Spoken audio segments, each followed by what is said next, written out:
Good Monday morning. Welcome to Plugged In, a story from the Old Testament right after this.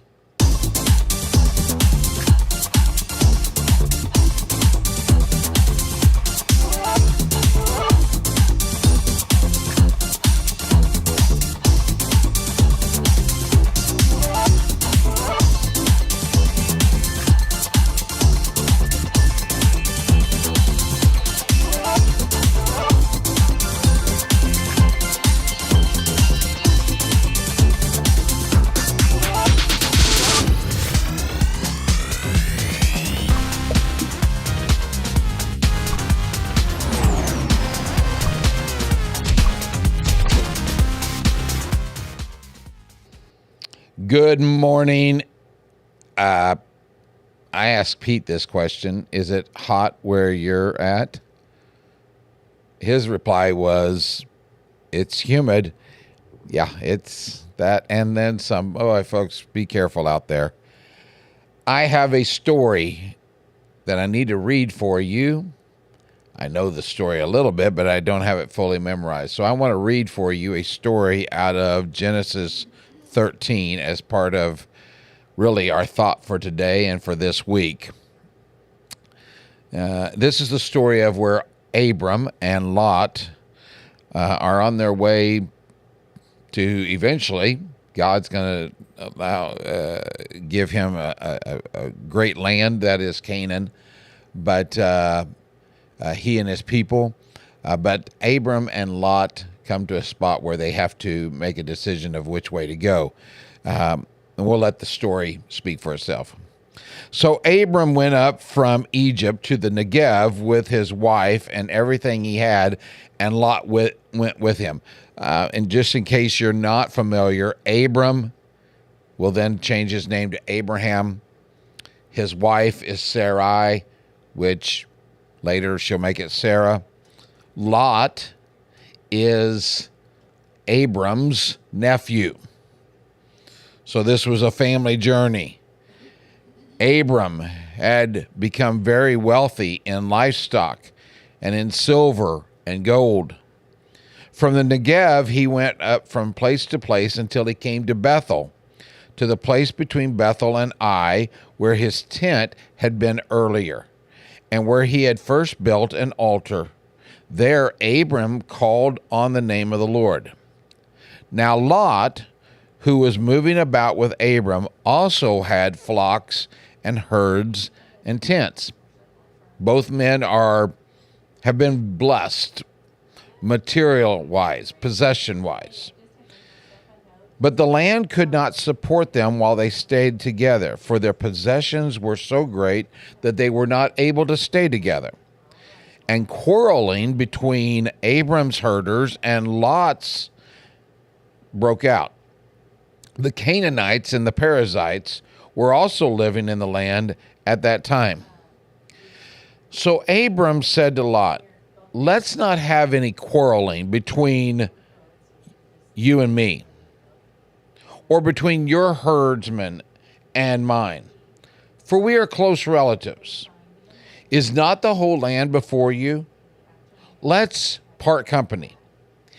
If you go to the left, I will go to the right. If you go to the right, I will go to the left. That's kind of interesting. Abram's the older one.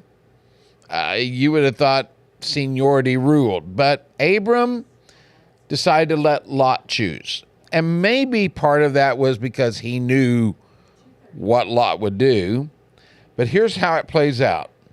Lot looked, and he saw that the whole plain of the Jordan toward Zor was well watered, like the garden of the Lord.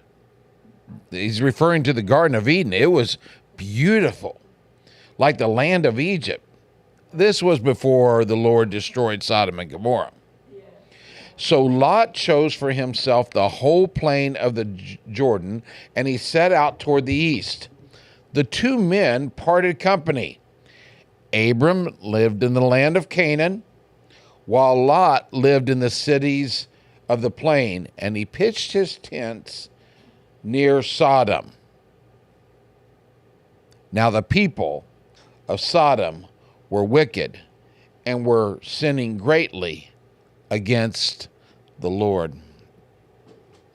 When you get too close to the fire,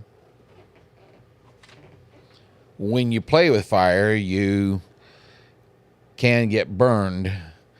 If you read the following chapters, Lot put himself and his family into some compromising situations because of the city in which he had decided to reside, where he had decided to, he thought was a better place for himself. But he wasn't seeing the consequences of his choices. Drifting happens for a lot of people. Drifting is very subtle. If you're on a boat or if you're on a water raft, you can be positioned one place, but if there's not constant steering, if there's not constant paddling, eventually you're going to drift off course.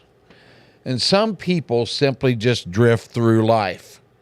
Their choices, when they finally have the courage to make them, usually they follow a course of least resistance. And Lot was just that person. Lot had some strong role models, his grandfather Terah, his uncle Abram, but he was a young man. And he probably thought that these men were too old, that they were out of touch. And so he decided to choose that which was, he thought, better. Lot's character is revealed by his choices.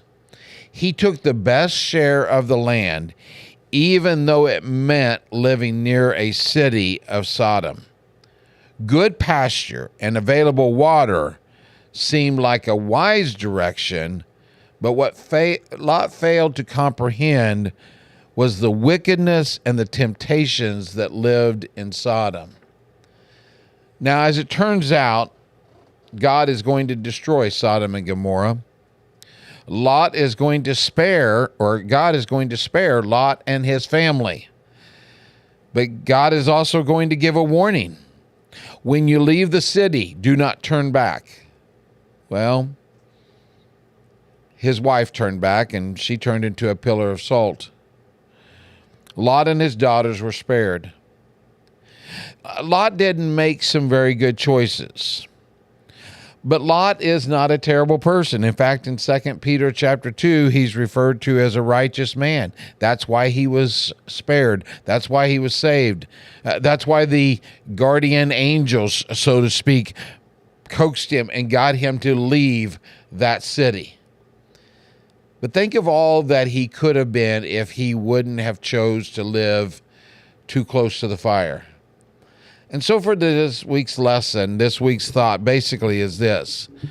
Let's not always be trying to figure out how close we can get to the line without crossing it.